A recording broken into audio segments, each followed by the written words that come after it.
እና ትምህርት መቃወምና ሰው መጥላት ይለያያል። አሁንም ብዙ ሰው የማይገባው እኔ ለምሳሌ የማልቀበለው ነገር አለ። አሁንም ቢሆን ግን ሰዎቹን እንደ ሰዎች እነሱ ጋር ሄጄ ላልሰብክ እችላለሁ። ግን እንደ ማንኛውም ኢትዮጵያዊ ለስም የምትችይው ሳጠይ ሲሆን ነው። ግን በፍቅር ስም ደግሞ አንድ ጊዜ ሰይጣኑ መሎክሴውን እኔ እናንተ ሁለታችንም ጫካ ነው የምንኖረው ተለይተን ለምንድን ነው የምንጣላው? እንደው በሰላም አብረን የምንኖር አይሻልም ወይ አለ። እና እሺ ችግር የለም አሉት መሰለኝ። በኋላ ሲመጣ በስመ አብ ወወልድ ወመንፈስ ቅዱስ ሲሉት ይሸሻል። ከዛ አረ ስለ ፍቅርስ በስመ አብ ይቅር አላቸው። አይ በስመ አብማ ለምን ይቀራል? ስለ ፍቅር በስመ አብ ይቅር ብሎ ነገር የለም ማለት በፍቅር ስም የሐሰት ትምህርትን እንታገስ ማለት ትክክል አይደለም። እውነት ሁልጊዜ እውነትን በፍቅር ያዙ ነው እንጂ ያለው ስለ እውነት ፍቅርን ጣሉ ወይም ስለ ፍቅር እውነትን ጣሉ መጽሐፍ ቅዱስ አይልም። ስለዚህ ብዙ ነው ማለት ምናልባት አንድ ማስታውሰው እድል ይሰጠን ለሚቀጥለው ዓመት እናደርጋለን ሲባል እሺ ብለን ቢሆን ኖሮ 10 ዓመት እንቸገር ነበር ወይ? ይሄ ግምት ነው። የባሰም ነገር ሊከተል ይችላል፣ አይታወቅም። ግን ከዛ ትምህርት እንወስዳለን ብዬ ነው የማስበው። ስለዚህ በአስተምሮም ይሁን በልምምድ ላይ እኔ ያመጣሁት ለውጥ የለም። ለሌላ ሰው ብዬ ሳይሆን የምኖረው ለራሴን እኔ ለተረዳሁት ነው የምኖረው። ብዙ ጊዜ ሰዎች አሁን በግሩፕ ነው የሚያስቡት፣ በጂጊ ነው የሚያስቡት፣ በማህበር ነው የሚያስቡት። ይሄ ጥሩ አይደለም። እና አንዳንድ ሰዎች ደግሞ ትልቁ አገልግሎታቸው በጣም መሳደብ ነው።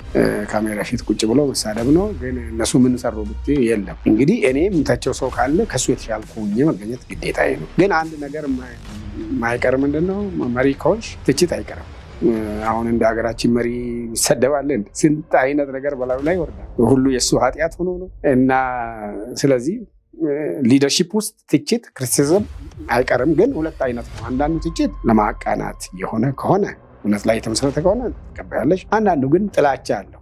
አይንህ አያምረኝም፣ ቁመትህ ለምን አጭር ሆነ ብሎ ነገር ስለማይሆን አንዳንዶቹ እንዳውም በጣም ከሌላም አይነት ለምሳሌ አባይ ሚዛን ወይም ሚዛናቸው አንድ አይነት እኔ ለመተቸት በሚፈልግበት ሁኔታ ሌላውን አይተች። አንድ ሰው ምን ይላል?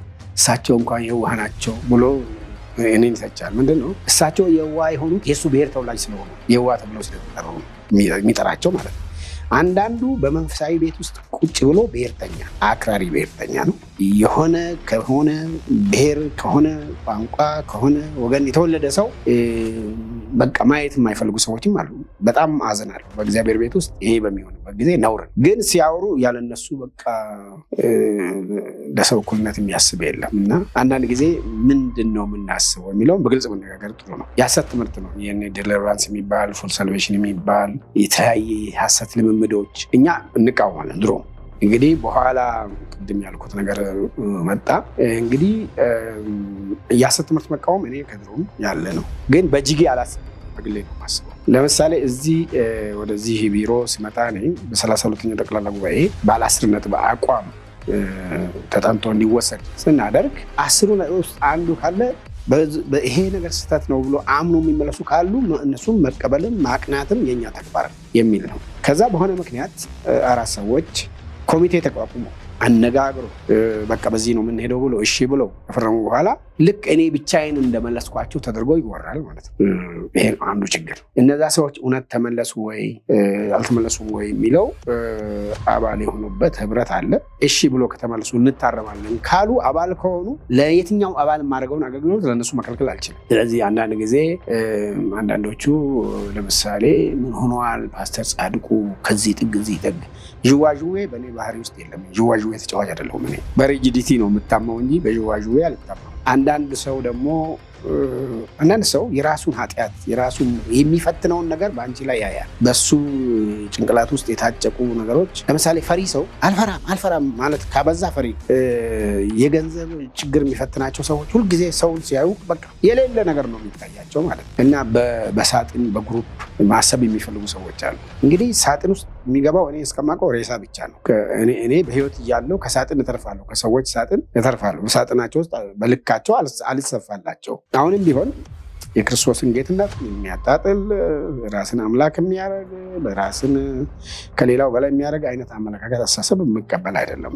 ቅድስናን በተመለከተም እንደዛው። ስለዚህ አንድ ቦታዎች አሉ። ለምሳሌ አንዳንድ ጊዜ እኔ ባላዘጋጀሁት ቦታ ተጋብዤ ሲሄድ ሌሎች ሰዎች ካሉ እነሱ አሉ ብዬ ወጥቼ አልሄድም። ለምን ወጥቼ ሄደው ከፈርሙ እነሱ ይሸሹ እንጂ እኔ ለምን ነው የምሸሽ? ማለት ከሐሰተኞች እንሸሽ ሳይሆን እና ማለት ለምን ነው እንደ በጎች በተኩላዎች መካከል እልካቸዋለሁ ሽሹ አይደለም ያለው።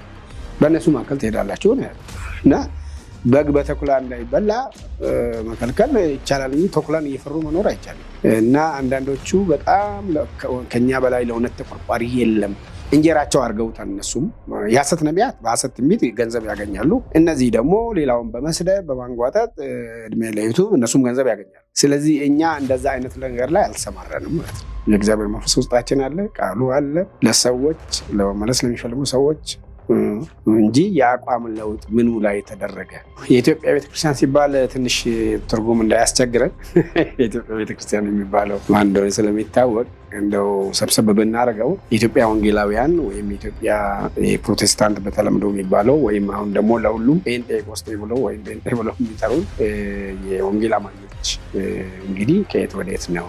አንዳንድ እንግዲህ በታሪክ ውስጥ ወንጌላውያን የሚባሉት ወደ ኢትዮጵያ ምድር ወንጌልን ለመስበክ የተለያዩ ሚስዮናዊ ድርጅቶች ከጀርመን፣ ከስዊድን፣ ከአሜሪካም በተለያየ ጊዜ በተለይ በዚህ በሰሜን ኢትዮጵያ በኩል ሙከራ አድርገዋል። በጎንደር በኩል በአፄ ቴዎድሮስ ጊዜም ነበሩ ሚስዮናውያን። በኋላ ግን የተሳካላቸው በኋላ በምዕራቡ በኩል ነገስታቱ እንግዲህ ስልጣን በተለይ በቀዳማዊ ኃይለ ሥላሴ ዘመን በትምህርት በጤና እና በመሳሰሉት እንዲገቡ እና በተለይ ወደ ምዕራብ ኢትዮጵያ፣ ወደ ደቡብ ኢትዮጵያ፣ ወደ ምስራቅ ኢትዮጵያ በእነሱ ዘመን በእነሱ አጠራር በዛ ዘመን በነገስታቱ አስተሳሰብ አሕዛብ ወደሆነ ሄዱ ተብሎ ሰሜን ያው ክልክል ነው። አዲስ አበባ መቀመጫ ስለሆነች ኦፕን ናት። ስለዚህ የተለያዩ የሚስዮን ድርጅቶች በተለይ ለምሳሌ ባፕቲስቶቹ በአብዛኛው በማዕከላዊ ኢትዮጵያ ውስጥ፣ ሜኖናይቶች ወደ ምስራቅ ኢትዮጵያ፣ ኖርዌጂያኖች ወደ ደቡብ ኢትዮጵያ፣ የስዊዲሽ እና የጀርመን ሉትራን በምዕራብ እና በደቡብ ምዕራብ ወይም ምዕራባዊ ደቡብ አካባቢ ኤስአይ የሚባል ሚስዮን ያው ባክግራውንዱ ባፕቲስት ነው።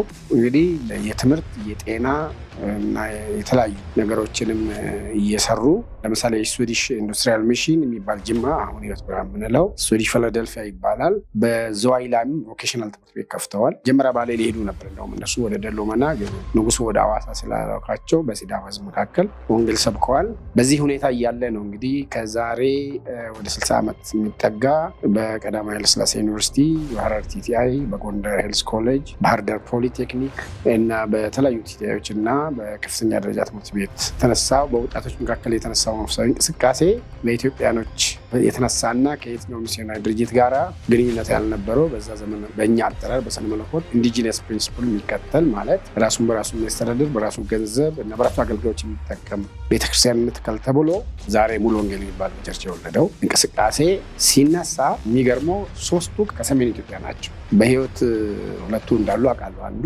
ከኤርትራ ነው፣ ዶክተር አብርሃም ይባላል። ኢንጂነር ተካ ከአድዋ ነበር፣ ሌላው ከአድግራት ነበር። ሁለት ከደቡብ ነበሩ።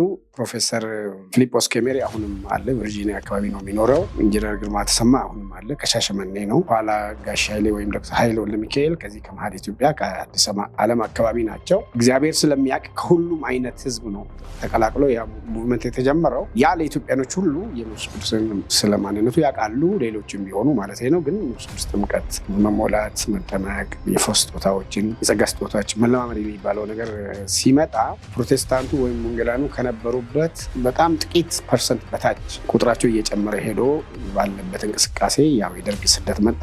ያ ስደት በሚመጣበት ጊዜ ለምሳሌ ሙሉ ወንጌል 30 ሺህ ነበረ የምትለው አባሎቿ ትልቅ መሆኑ ነው።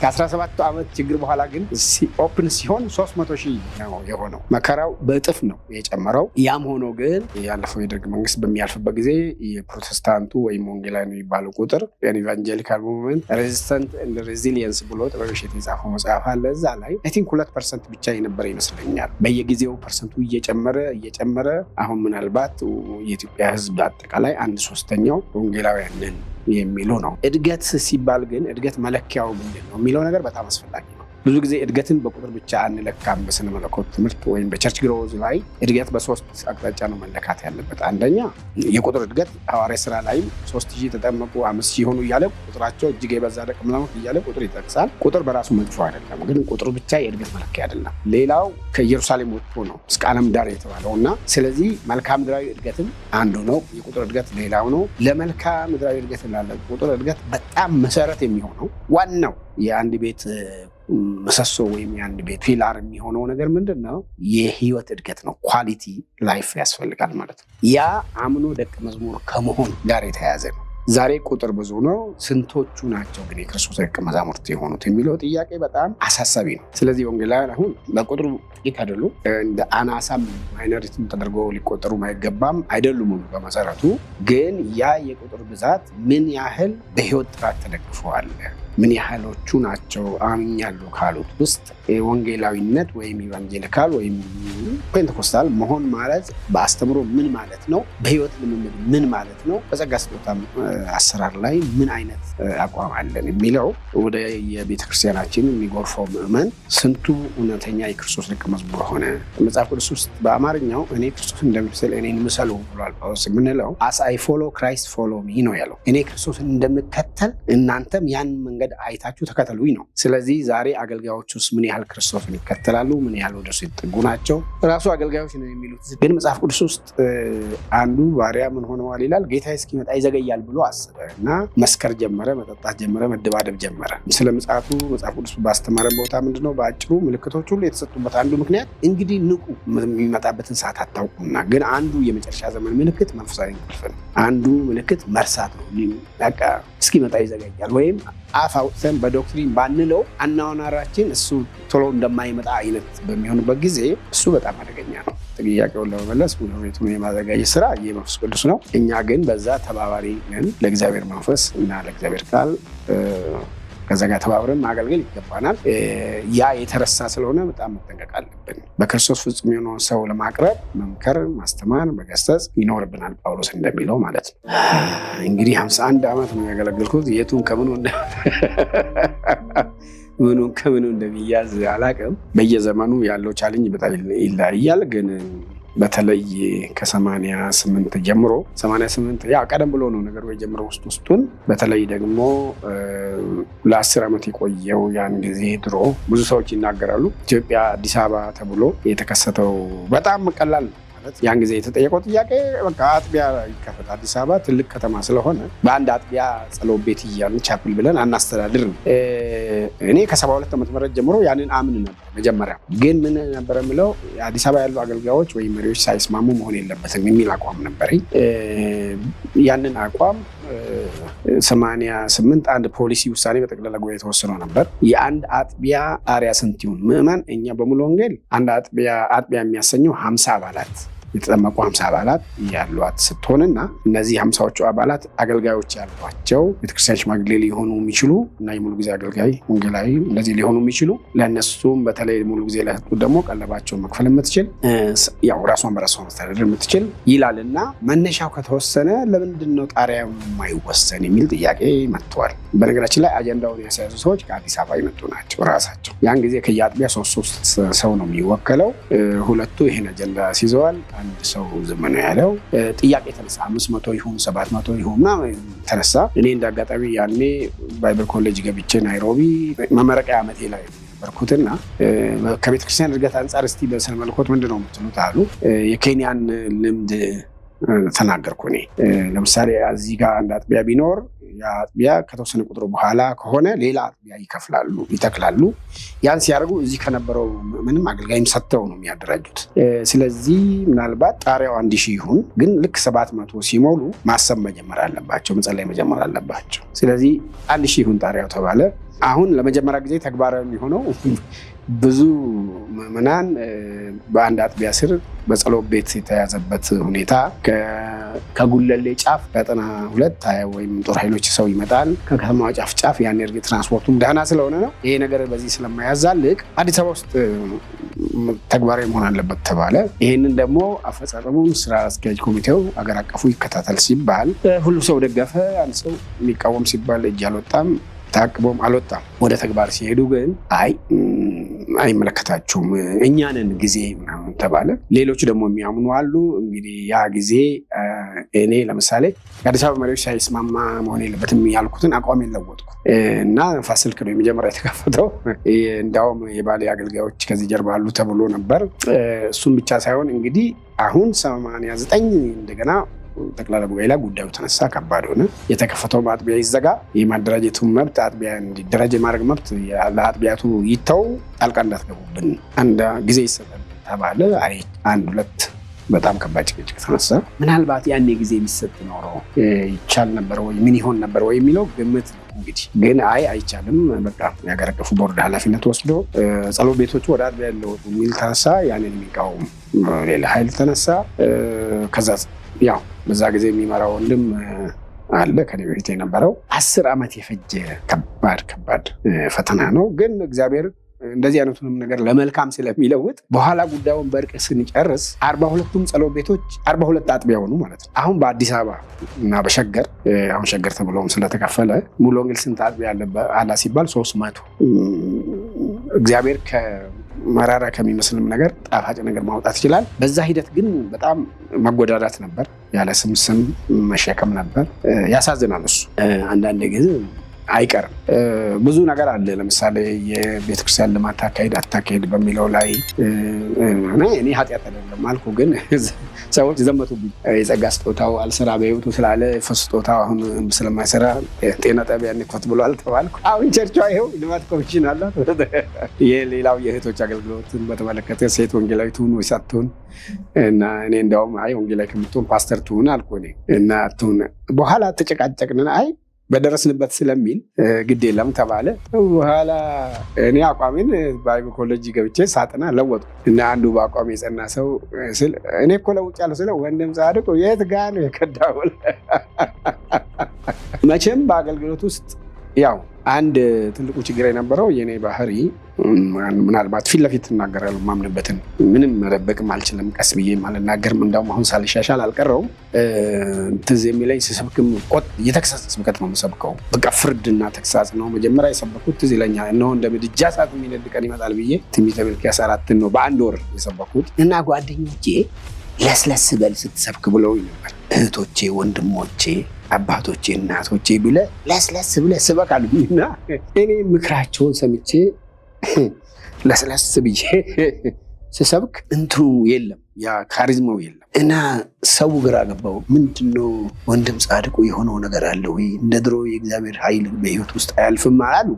ተማሪዎች ሆነን ነው። ከዛ አንድ ቀን የሆነ የሚያስቆጣ ቦታ ስደርስ አልቻልኩም እንግዲህ ብዬ ስቀጥል መጣልኝ የድሮ ኃይሌ ማለት እና አንዳንድ ጊዜ እግዚአብሔር ኃጢአት አንስራ እንጂ በእኛ ባህሪ እግዚአብሔር የሚጠቀም ይመስለኛል። እና ድሮ ስለ ቅድስና ስለ እግዚአብሔር ፍርድ እንደዚህ ጉባኤም ላይ እንግዲህ በግልጽ ኃይለኛ ስለዚህ ይቆጣል ይልኛል ማለት ነው። ኃይለኛ ነው እሱ ይቆጣል ምናምን ይላሉ እና ቲቪተኛም ይላሉ። ግራ የገባው አይነት ነው የነበረው እና እንግዲህ ጥያቄው እግዚአብሔር ይለናል ወይ ነው። እና አንድ እግዚአብሔርን የማመሰግነው ምሬት፣ መራራነት፣ ነገርን በውስጥ ማቆየት፣ ማመንጀክ በእርግጠኝነት በእኔ ህይወት ውስጥ ስለሌለ እግዚአብሔርን አመሰግናለሁ። እኔ ሰው በድዬ ሊሆን ይችላል። የበደሉኝ ሰዎች ይኖራሉ አሉ፣ አውቃለሁ፣ አልክድም። ግን በምሬት አላስታውሰው። ታሪክ ነው። ሆን ብሎ ላይሆን ይችላል በአገልግሎት ምክንያት ይሄ ይሆናል ብሎ ከሚተውት ውስጥ ስለሆንኩ እግዚአብሔርን አመሰግናለሁ እንጂ እንዳለፍንበት በውጭ ከኮሚኒስቶች በውስጥ ከቤተክርስቲያን መጽሐፍ ቅዱስ የሚለው በሁሉም ነገር ራሳችን እናማጥናለን። ሐሰተኛ ወንድሞች በተለይ ትዝ የሚለኝ አንድ የሐሰት ትምህርት በጣም እኛ እንቃወማለን። እኔና ጓደኛዬ በዳኑ አማኞች ውስጥ በቅድስና እየኖሩ እያሉ አጋንንት በውስጣቸው ሊኖር አይችልም ምናምን ስንል በጣም ተናደዱና ያን ትምህርት የሚደግፉ ሰዎች ጻድቁና ተሾመ ራሳቸው ቆሞ የሚንቀሳቀሱ አጋንንቶች ናቸው ብሏል። ከንዴታቸው የተነሳ ማለት ትምህርቱን እኛ አጥብቀን ስለምንቃወም እና ትምህርት መቃወምና ሰው መጥላት ይለያያል። አሁንም ብዙ ሰው የማይገባው እኔ ለምሳሌ የማልቀበለው ነገር አለ። አሁንም ቢሆን ግን ሰዎቹን እንደ ሰዎች እነሱ ጋር ሄጄ ላልሰብክ እችላለሁ። ግን እንደ ማንኛውም ኢትዮጵያዊ ለስም የምትችይው ሳጠይ ሲሆን ነው። ግን በፍቅር ስም ደግሞ አንድ ጊዜ ሰይጣኑ ሞሎክሴውን እኔ እናንተ ሁለታችንም ጫካ ነው የምንኖረው ተለይተን ለምንድን ነው የምንጣላው? እንደው በሰላም አብረን ብንኖር አይሻልም ወይ አለ አሉ። እና እሺ ችግር የለም አሉት መሰለኝ። በኋላ ሲመጣ በስመ አብ ወወልድ ወመንፈስ ቅዱስ ሲሉት ይሸሻል። ከዛ አረ ስለ ፍቅርስ በስመ አብ ይቅር አላቸው። አይ በስመ አብማ ለምን ይቀራል? ስለ ፍቅር በስመ አብ ይቅር ብሎ ነገር የለም ማለት በፍቅር ስም የሐሰት ትምህርትን እንታገስ ማለት ትክክል አይደለም። እውነት ሁልጊዜ እውነትን በፍቅር ያዙ ነው እንጂ ያለው ስለ እውነት ፍቅርን ጣሉ ወይም ስለ ፍቅር እውነትን ጣሉ መጽሐፍ ቅዱስ አይልም። ስለዚህ ብዙ ነው ማለት ምናልባት አንድ የማስታውሰው እድል ይሰጠን ለሚቀጥለው ዓመት እናደርጋለን ሲባል እሺ ብለን ቢሆን ኖሮ 10 ዓመት እንቸገር ነበር ወይ? ይሄ ግምት ነው። የባሰም ነገር ሊከተል ይችላል፣ አይታወቅም። ግን ከዛ ትምህርት እንወስዳለን ብዬ ነው የማስበው። ትውልዶች አይደሉም፣ ጥቂት ግለሰቦች ናቸው። በመጀመሪያ ደረጃ እስቲ ከድሮ ልጀምርና ለምሳሌ እኔ የደገፍኳቸው ሰው ያኔ የተቃወመኝ ልክ አይደለም ሰው ሲል የነበሩ አንዳንዱ ነገር ብናነሳ እኔ በሙሉ ወንጌል ስለሆነ የቆየሁት በሊደርሺፕ አንዳንድ ጊዜ ሰው በጊዜው አንቺ የታየሽ አይታየው። ለምሳሌ አንዱ ከመጀመሪያ ደረጃ በእኛ ደንብ ላይ በሙሉ ወንጌል ቤተክርስቲያን በ1966 መጀመሪያ ሀገር አቀፉ የተቋቋሙ ብዙ አጥቢያዎች በሀገሪቷ ሁሉ ከተመሰረቱ በኋላ እዚህ ቤተ እምነት ተቋቁመው ለአጥቢያ የሰራው አጥቢያዎች ከኖሩ በኋላ ነው ተመልሰው ህብረት ያስፈልገናል ተብሎ እንትን የተባለው እና ያን ጊዜ ቤተክርስቲያን ዓላማ ውስጥ ከጠቀሱ አንዱ የበጎ አድራጎት ተግባር ተፈጽማለች የሚል ቃል አለ። 68 ላይ ሲሻሻልም አሁንም ያ ነገር እንደዛው አለ። በኋላ ላይ ግን እንዴ በጎ አድራጎት ብቻ ነው ወይ? ለምን የልማት ስራ ሳትሰራ ቤተክርስቲያን የበጎ አድራጎትና የልማት ተግባር ለምን አንልም የሚለው ክርክር ላይ አሉ አንዳንድ ሰዎች። እኛ እዚህ ምናምን እንደዚህ እየተባለ የምንታማ በስንዴ የመጣ በሳልቫጅ ተብለን የምንታማ እኛ እንደነ ብሎ አንዳንድ ወንጌላውያን ክርስቲያኖችን ጠቀሱና እንደነሱ እንትን ልናደርግ ነው ወይ ምናምን አሉ። እንደ ኃጢአት ሲያቀርቡ እኔ የሚገርመው ያዕቆብ ላይ ንጹህ አምልኮ የሚለውን ጠቀስኩ። ወላጅ የሌላቸው ልጆች እግዚአብሔር ለድሃ አደጎች፣ ለመበለቶች በእምነት ቤተሰብ ውስጥ ያሉትን እንርዳ የሚለው ሁሉም ይቀበላል። ስደት እንረዳዳ ቆይተናል። ያስተማርናቸው ሰዎች አሉ ከኛ መካከል ግን ለሌላ ውስጥ ለሁሉስ እና በኋላ እኔ እሱንም ጠቀስኩና ክርስቶስ እኮ ባዷቸውን አልሰዳቸውም 3 ቀን ረሃብ አድረዋል ብሎ እኮ ይመገባቸው ወይ እንደሱ ታምራት አድርገን እንመገብ። በኋላ ከብዙ ክርክር በኋላ ምን አልን? ይኸውላችሁ ኃጢአት ነው አንበል። እኛ አሁን ለማድረግ ብንፈልግም ፍቃድ ስለሌለን መንግስት የሚያሳድደን ስለሆነ አንችልም። ሁለተኛ ቅድሚያ የማንሰጠው ጉዳይ ነው ካልንም እንተው። ሶስተኛ ገንዘብ ስናይ እንፈራለን እንበላሻለን ካልን እንተው እንጂ ቤዚካሊ በጉዳዩ ግን ማመን አለ። ወደፊት እግዚአብሔር ድል ሲሰጠን ህጋዊነት በሚኖረን ጊዜ እናድርግ። ግን በዛ ጊዜ ሌላ የማይሆን ነገር ብልሽት የምንፈራ ከሆነ የሙሉ ጊዜ አገልጋዮችና የቤተክርስቲያን ሽማግሌዎች እነዛ ውስጥ እንዳይኖሩ በባለሙያዎች ብቻ የሚሰራ የሚተዳደር እንዲሆን ተወሰነ ማለት ነው። ያ ውሳኔ የተቃወሙ ሰዎች ከዚህ እስከ ጨንቻ በኔ ላይ ሰበኩ። እንደዚህ ብለዋል ብለው ግን ያን ጊዜ ያን አጥላልቶ የሰበኩ ሰዎች ደግሞ ለመጀመሪያ ጊዜ የልማት ኮሚሽን አቋቁማ የልማት ተግባር የጀመረችው አዲስ አበባ ነው የሚል ራሷ ናት። አሁን ቤተክርስቲያኒቷ እንደ ቤተ እምነት ያን ታካሂዳለች። ሌላው ቅድም የጠቀስኩት የእህቶችን አገልግሎት በተመለከተ እኔ ያን ጊዜ ወንጌላዊ ከሚሆኑ ፓስተር የሆኑ ነው ያልኩት። በሌላ ቋንቋ በቃ እነሱ እኮ ሊደርሺፕ ለእነሱ አልተሰጠም ከሚሉት ግሩፕ ነበሩ። በኋላ ሳጠና አቋሜን ለውጫለሁ። በሱም እርግጥ እኔ ብቻ አይደለሁም እሱን የሚደግፉ ነበሩ። እኔ ያኔም በደረስንበት እንመላለስ የሚል ወደፊት ስናቅ ስንረዳ አጥንተን እንወስናለን ይዘጋ ተብሎ በተወሰነው የውሳኔ ሀሳብ በወገን ነበርኩኝ እኔ። ሌላው ያን ጊዜ አንዱ በጣም እንግዲህ እኔን በጣም እንትን የሚሉት የሐሰት ትምህርት ነው። ይህን ዲሊቨራንስ የሚባል ፉል ሳልቬሽን የሚባል የተለያየ ሐሰት ልምምዶች እኛ እንቃወማለን ድሮ። እንግዲህ በኋላ ቅድም ያልኩት ነገር መጣ።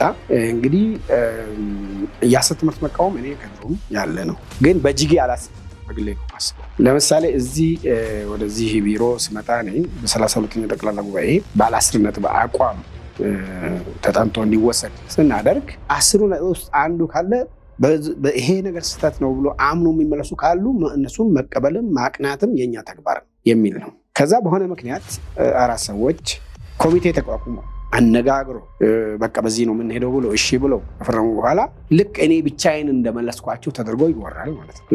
ይሄ ነው አንዱ ችግር። እነዛ ሰዎች እውነት ተመለሱ ወይ አልተመለሱም ወይ የሚለው አባል የሆኑበት ህብረት አለ። እሺ ብሎ ከተመለሱ እንታረማለን ካሉ አባል ከሆኑ ለየትኛው አባል የማደርገውን አገልግሎት ለእነሱ መከልከል አልችልም። ስለዚህ አንዳንድ ጊዜ አንዳንዶቹ ለምሳሌ ምን ሆነዋል ፓስተር ጻድቁ ከዚህ ጥግ እዚህ ጥግ ዥዋዥዌ በእኔ ባህሪ ውስጥ የለም። ዥዋዥዌ ተጫዋች አይደለሁም። እኔ በሪጂዲቲ ነው የምታማው እንጂ በዥዋዥዌ አልታማም። አንዳንድ ሰው የራሱን ኃጢአት የራሱን የሚፈትነውን ነገር በአንቺ ላይ ያያል። በሱ ጭንቅላት ውስጥ የታጨቁ ነገሮች፣ ለምሳሌ ፈሪ ሰው አልፈራም ማለት ካበዛ ፈሪ። የገንዘብ ችግር የሚፈትናቸው ሰዎች ሁልጊዜ ሰውን ሲያዩ በቃ የሌለ ነገር ነው የሚታያቸው ማለት ነው። እና በሳጥን በግሩፕ ማሰብ የሚፈልጉ ሰዎች አሉ። እንግዲህ ሳጥን ውስጥ የሚገባው እኔ እስከማውቀው ሬሳ ብቻ ነው። እኔ በህይወት እያለሁ ከሳጥን እተርፋለሁ፣ ከሰዎች ሳጥን እተርፋለሁ። በሳጥናቸው ውስጥ በልካቸው አልሰፋላቸው። አሁንም ቢሆን የክርስቶስን ጌትነት የሚያጣጥል ራስን አምላክ የሚያደርግ በራስን ከሌላው በላይ የሚያደርግ አይነት አመለካከት አስተሳሰብ የምቀበል አይደለም። ቅድስናን በተመለከተም እንደዚያው። ስለዚህ አንድ ቦታዎች አሉ። ለምሳሌ አንዳንድ ጊዜ እኔ ባላዘጋጀሁት ቦታ ተጋብዤ ሲሄድ ሌሎች ሰዎች ካሉ እነሱ አሉ ብዬ ወጥቼ አልሄድም። ለምን ወጥቼ ሄድ? ከፈሩ እነሱ ይሸሹ እንጂ እኔ ለምን ነው የምሸሽ? ማለት ከሐሰተኞች እንሸሽ ሳይሆን ማለት ለምን ነው እንደ በጎች በተኩላዎች መካከል እልካቸዋለሁ ሽሹ አይደለም እኮ ያለው። በእነሱ መካከል ትሄዳላችሁ ነው ያለው። እና በግ በተኩላ እንዳይበላ መከልከል ይቻላል እንጂ ተኩላን እየፈሩ መኖር አይቻልም። እና አንዳንዶቹ በጣም ከኛ በላይ ለእውነት ተቆርቋሪ የለም እንጀራቸው አድርገውታል። እነሱም የሐሰት ነቢያት በሐሰት ትንቢት ገንዘብ ያገኛሉ። እነዚህ ደግሞ ሌላውን በመስደብ በማንጓጠጥ እድሜ ለዩቱብ እነሱም ገንዘብ ያገኛሉ። ስለዚህ እኛ እንደዛ አይነት ነገር ላይ አልተሰማረንም ማለት ነው። የእግዚአብሔር መንፈስ ውስጣችን አለ፣ ቃሉ አለ፣ ለሰዎች ለመመለስ ለሚፈልጉ ሰዎች እንጂ የአቋም ለውጥ ምኑ ላይ ተደረገ? አንዱ ለምሳሌ አንድ ቦታ አንድ እህት መዝሙር እንግዲህ አሁን ሚሌኒየም ተለምደዋል፣ መዝሙር ኮንሰርት ይዘጋጃል።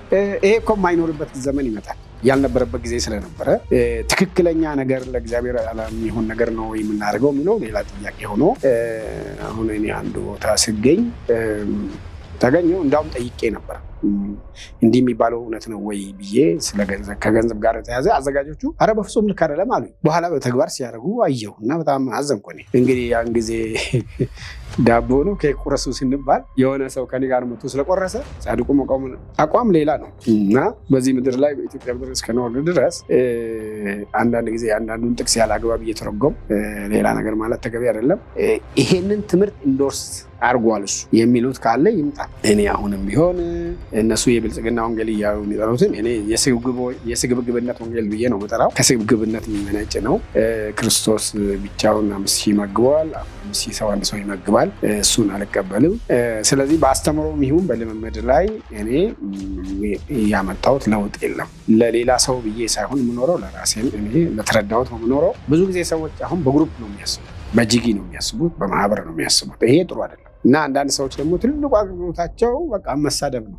ካሜራ ፊት ቁጭ ብሎ መሳደብ ነው። ግን እነሱ ምን ሰሩ ብትይ የለም። እንግዲህ እኔ የምታቸው ሰው ካለ ከሱ የተሻልኩ ሆኜ መገኘት ግዴታዬ ነው። ግን አንድ ነገር ማይቀር ምንድነው? መሪ ከሆንሽ ትችት አይቀርም። አሁን እንደ ሀገራችን መሪ ይሰደባለን። ስንት አይነት ነገር በላዩ ላይ ይወርዳል። ሁሉ የእሱ ኃጢአት ሆኖ ነው። እና ስለዚህ ሊደርሺፕ ውስጥ ትችት ክሪቲሲዝም አይቀርም። ግን ሁለት አይነት ነው። አንዳንዱ ትችት ለማቃናት የሆነ ከሆነ እውነት ላይ የተመሰረተ ከሆነ ትቀበያለሽ። አንዳንዱ ግን ጥላቻ አለ። ዓይንህ አያምረኝም፣ ቁመትህ ለምን አጭር ሆነ ብሎ ነገር ስለማይሆን አንዳንዶቹ እንዳውም በጣም ከሌላም አይነት ለምሳሌ አባይ ሚዛን ወይም ሚዛናቸው አንድ አይነት እኔ ለመተቸት በሚፈልግበት ሁኔታ ሌላውን አይነት አንድ ሰው ምን ይላል? እሳቸው እንኳን የዋህ ናቸው ብሎ እኔን ይተቻል። ምንድን ነው እሳቸው የዋህ የሆኑት የእሱ ብሔር ተወላጅ ስለሆኑ የዋህ ተብለው ስለተጠሩ ነው የሚጠራቸው ማለት ነው። አንዳንዱ በመንፈሳዊ ቤት ውስጥ ቁጭ ብሎ ብሔርተኛ አክራሪ ብሔርተኛ ነው። የሆነ ከሆነ ብሔር ከሆነ ቋንቋ ከሆነ ወገን የተወለደ ሰው በቃ ማየት የማይፈልጉ ሰዎችም አሉ። በጣም አዝናለሁ። በእግዚአብሔር ቤት ውስጥ ይሄ በሚሆንበት ጊዜ ነውር። ግን ሲያወሩ ያለነሱ በቃ ለሰው እኩልነት የሚያስብ የለም። እና አንዳንድ ጊዜ ምንድን ነው የምናስበው የሚለውን በግልጽ መነጋገር ጥሩ ነው። ፐርሰናሊ ጻድቁን መጥራት ከተፈቀደ መጽሐፉ ከፈቀደ መጥራት ይችላሉ። ግን አሁን ነገሌ ይጠሉኛል፣ ነገሌ ይወዱኛል፣ ነገሌ ይተቹኛል ተብሎ አይደለም። በኔ እድሜ ያለ ሰው በብዙ ነገር ውስጥ አልፎ የመጣ ሰው ማለት አሁን ምን ሆኖ ነው አሁን የሚለወጠው? የሚያጓጓው ነው የወጣትነት ዘመን እኮ ያሳለፈ ሰው ምን ሆኖ እና አንድ ጊዜ ሲተች የስበሌና እየሄዱ ዘይት ያፈሱ ነበር አለ። እኔ ዘይት አላፈሰስኩም ማንም ላይ። ከዛ ጋሽ በቀለን ወደ ኪዳንን ደግሞ ጨምረው ከዛ ሰሞነኛ ብሎኛል። እኔ ሰሞነኛ አይደለሁም። አባል የሆኑ የህብረቱ አባል የሆኑ ህብረቱ አምኖ የተቀበላቸው ጋር ግን ሄጄ ማገልገል መብቴ ነው። እዚህ አትሂድ እዚህ አትግባ ሊለኝ የሚችል የእግዚአብሔር መንፈስና ህሊናዬ ብቻ ነው። ጳውሎስ ወደዛ ሊከለከለው ወደዚህ ሊከለከለው የተባለው ግሩፕ አይደለም የከለከለው፣ መንፈስ ቅዱስ የከለከለው። ከዛ አንድ ሰው ደግሞ እባክህና እርዳን ብሎ ህልም ሲያይ የተጠራሁ መሰለኝ ብሎ ፊልጵስዩስ ሄደዋል። ስለዚህ አንዳንድ ጊዜ እንደዚህ አይነት ባህሪ የተላመዱ ሰዎች በቀደም አንድ ቦታ ላይ እነሱ መንግስት ማለትም ሲገቡ መተቸታቸው አይቀርም ብያለሁ። እና ጥያቄው እሱ አይደለም፣ በክፉ ወሬ በመልካም ወሬ ራሳችንን እናማጥናለን ስለሚል ሐዋርያ ጳውሎስ ስለዚህ ነው አስቸገሩት እየተቹ እና እኔ የክርስቶስን ማኅተም በሥጋዬ ተሸክሜያለሁ ከዚህ በኋላ አንድ እንዳያደክመኝ ያለው እኮ ገላትያ ላይ እኔ ትሬስ አድርጌያለሁ። ለምሳሌ እኔ ሰውን ወይስ እግዚአብሔርን እሺ ያሰኛለሁን ይላል። ዝና ፍለጋ ፖፑላሪቲ ፍለጋ ነው እሱ መገረዝን አለመገረዝን የሚደግፈው ብሎ አይሁዶቹ ያሞታል ማለት ነው። አይ እንደሱ ከሆነ ይላል። ቀጥሎ ደግሞ እሱ እኮ ሰከንድ አንድ ነው የሚሰብከው ይላል። መልስ ይሰጣል። እኔ ከክርስቶስ ሰምቻለሁ ይላል። እሱ እኮ ወላዋይ ቲቶን ያስገርዛል፣ ጢሞቴዎስን ያስገርዛል፣ ቲቶ እንዳይገረዝ ያደርጋል ይላል። ደብል ስታንዳርድ ነው ይሉታል። መልስ ይሰጣል። እስካሁንም እኮ እሱ እንደዚህ ይሰብካል ይላል እና መልስ ሰጥቶ መጥቶ ሲቸግረው ነው እኔ ክርስቶስን ማኅተም በሥጋዬ ተሸክሜያለሁ ከእንግዲህ ወዲያ ማንም እንዳያደክመኝ ያለው። መልስ ይሰጥ። አንዳንድ ጊዜ መልስ አይሰጥም ለአንዳንድ ነገር፣ ግን በየዘመኑ እግዚአብሔር ደግሞ አንዳንድ ጊዜ ሰው ይሰጠናል። ሁሉ ሰው ከወደደን ስለምንጠፋ የሚጠሉን ሰዎች እንግዲህ እግዚአብሔር ይቅር ይበላቸው፣ ግን ለእኛ ጥሩ ነው። እኔ አሁን የሚጠላኝ ሰው ካለ እንደ ልዩ ቅባት ነው የምቀበለው። ለምን ብዙ ሰው ስለሚወደኝ ጥቂት ሰው ቢጠላኝ ስቲል ችግር አለኝ ማለት ነው ብዬ ራሴን እንዳይ ይረዳኛል ማለት ነው። ሰው ሁሉ ከወደደኝ ዋጋ የለውም። እና የማይሆን ጥያቄ ጠይቀሽ ነው አይደል የምታስረክል። እንግዲህ አሁን በአጠቃላይ ነው የምናወራው። አሁን በጣም በሚያሳዝን ሁኔታ በሌላው ዘንድ እኛ ራሳችን እናውቃለን፣ በሌላው ዘንድ ግን ገጽታችን ጥሩ አይደለም፣ እየተበላሸ በእነዚህ በሐሰት ነቢያቱ እግዚአብሔር ያላላቸውን ብሎኛል በሚሉ ሰዎች፣ ኤቲኤም በሚያባዙ ዘይት ፎቶ እያስቀመጡ በሚሸጡ አስተምሯቸው ወጣ ገባ ባለ ሰዎች እና እነዚህ ሰዎች ደግሞ ሚዲያ አላቸው፣ እንደፈለጉ ነው የሚናገሩት። አንዳንዶቹ ያለ ባልና ሚስት አይታያቸውም። አንዳንዶቹ ደግሞ ይተነብያሉ ባለስልጣኖቹ ጋር። ለምን ሄዱ አይተነብዩላቸው? እዛው እንደዚህ ማለት ናታን እኮ ሜዳ ላይ አላወራም፣ ዳዊት ጋር ሄዶ ነው የነገረው። እና እግዚአብሔር ያላላቸውን የማይኖሩትን የሚቀባጥሩ እና በጣም በሚያሳዝን ሁኔታ ደግሞ ህዝቡ ለእንደነዚህ አይነት የተሰጠ በመሆኑ አዝናል። ይሄ የሚያሳየኝ እውነትን ይዘናል የሚሉት ነባሮቹ ቤተክርስቲያኖች ውስጥ ያሉ አገልጋዮች ምን ያህል በፓሽን ወይም ከውስጥ ባለ ግለት የእግዚአብሔርን ቃል ያስተምራሉ የሚለው ጥያቄ አለ። እርግጥ የመጨረሻው ዘመን ስለሆነ የመጨረሻው ዘመን አንዱ ምልክት ሐሰት ክርስቶስም ያለው እንግዲህ ምልክቱ ምንድን ነው ሲሉት ማንም እንዳያስታችሁ ተጠንቀቁ ብለው የመጀመሪያው ጳውሎስም በሁለተኛ ጢሞቴዎስ ላይ ይመስለኛል ክፉዎችና አታላዩ ሰዎች እየሳቱና እያሳቱ መክፋትም እየባሱ ይሄዳሉ ስለሚል ያለንበት ዘመን የመጨረሻው ዘመን ስለሆነ ከማሳትም ከመሳትም መጠንቀቅ፣ መጠበቅ፣ ወደ እግዚአብሔር ቃል መጠጋት፣ እንደ ቃሉ ለመኖር ምንችለውን ሁሉ ጥረት ማድረግ አስፈላጊ ነው። የእግዚአብሔርን ቃል ሳንታክት ሰሙም አልሰሙም ሰዎች እውነቱን ማስተማር የግድ ይላል። ኮሶ እንደሚግቱን ድሮ ኮሶ ቢመርም ስለሚያሽር አንዳንድ ጊዜ ለአንዳንድ ሰዎች የሚመራቸው የእግዚአብሔር ቃል እውነት በግልጽ እና በሚያሻማ ቋንቋ መናገር ማስተማር ያስፈልጋል።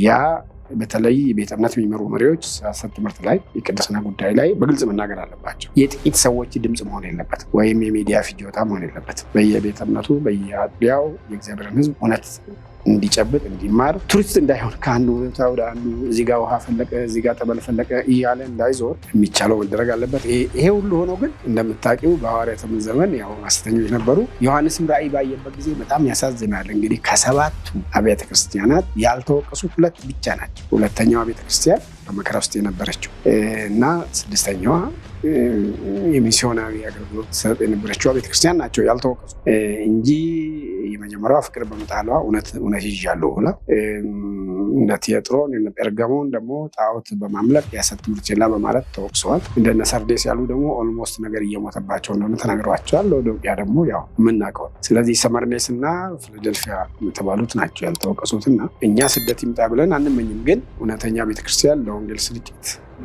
ደቀ መዛሙርት ለማድረግ የምትተጋ ናትና ለዛ ስንተጋ ሌሎች ነገሮች መፍትሄ ያገኛሉ የሚል ሀሳብ ይኖረኛል።